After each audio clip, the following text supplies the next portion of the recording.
Item ಯಾವುದೇ ಇರಲಿ try ಮಾಡಿ ಆಚಿ ಚಿಕನ್ ಮಸಾಲಾ. ಅಕ್ರಮ ಅಕ್ಕಿ ಸಾಗಾಣೆದಾರರ ಬಳಿ ಹಣ ಪಡೆದ ಆರೋಪ.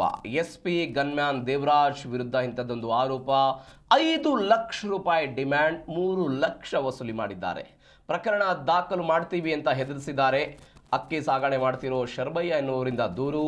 ಬಳ್ಳಾರಿ ಎಸ್ಪಿ ಸುಮನ್ ಪನ್ನೇಕರ್ ಹೇಳಿಕೆ ಕೊಟ್ಟಿದ್ದಾರೆ. ಗನ್ಮ್ಯಾನ್ ದೇವರಾಜ್ ಪ್ರಮುಖ ಆರೋಪಿ. ಇದೀಗ ಆತನನ್ನು ಬಂಧಿಸಲಾಗಿದೆ. ತನಿಖೆ ವೇಳೆ ಇನ್ನೊಬ್ಬ ಆರೋಪಿ ಗಾದಿಲಿಂಗ ನಾಪತ್ತೆ ಆಗಿರುವುದು. ಹಣ, ಮೊಬೈಲ್ ಮತ್ತು ಕೃತ್ಯಕ್ಕೆ ಬಳಸಿದ ಕಾರನ್ನು ಜಪ್ತಿ ಮಾಡಿಕೊಳ್ಳಲಾಗಿದೆ. ಪೊಲೀಸ್ ಸ್ಟೇಷನ್ನಲ್ಲಿ ಒಂದು ಘಟನೆ ರಿಪೋರ್ಟ್ ಆಗುತ್ತೆ. ಘಟನೆ 53/2026 ಅಂಡರ್ ಸೆಕ್ಷನ್ 308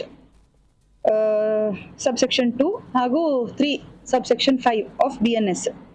ಈ ಸೆಕ್ಷನ್ಸ್ ಅಡಿಯಲ್ಲಿ ಪ್ರಕರಣ ದಾಖಲು ಮಾಡಿಕೊಂಡಿದ್ದು, ಕಂಪ್ಲೇನೆಂಟ್ ಬಂದ್ಬಿಟ್ಟು ಶರಬಯ್ಯ ಅಂಥೇಳಿ. ಪ್ರಕರಣ ಬ್ರೀಫ್ ಫ್ಯಾಕ್ಟ್ಸ್ ಏನಂತಂದ್ರೆ 27ರ ರಾತ್ರಿ ಹಾಗೂ 28ರ ಬೆಳಗಿನ ಜಾವ, ಇಂಟರ್ವೀನಿಂಗ್ ರಾತ್ರಿಯಲ್ಲಿ 27-28 ಏಪ್ರಿಲ್ ಆ ದಿನದಂದು ಒಂದಷ್ಟು ಜನ ಮೋಕಾ ಫಾರೆಸ್ಟ್ ಹತ್ರ ಈ ಶರಬಯ್ಯ ಅನ್ನೋನ್ಗೆ ಸೇರಿದಂತಹ ಗಾಡಿಗಳನ್ನ, ಅಕ್ಕಿ ಸಾಗಾಟ ಮಾಡ್ತಿದ್ದಂಥ ಗಾಡಿಗಳನ್ನ ತಡೆದು ನಿಲ್ಲಿಸಿ, ನಾವು ಪೊಲೀಸ್ ಇಲಾಖೆಯವರು SP ತಂಡದವರು ಅಂತ ಹೇಳಿ ತಮ್ಮನ್ನ ತಾವು ಇಂಟ್ರೊಡ್ಯೂಸ್ ಮಾಡಿಕೊಂಡು, ಮುಖಕ್ಕೆಲ್ಲ ಬಟ್ಟೆ ಕಟ್ಟಿಕೊಂಡು ಒಂದು 4 ವೀಲರಲ್ಲಿ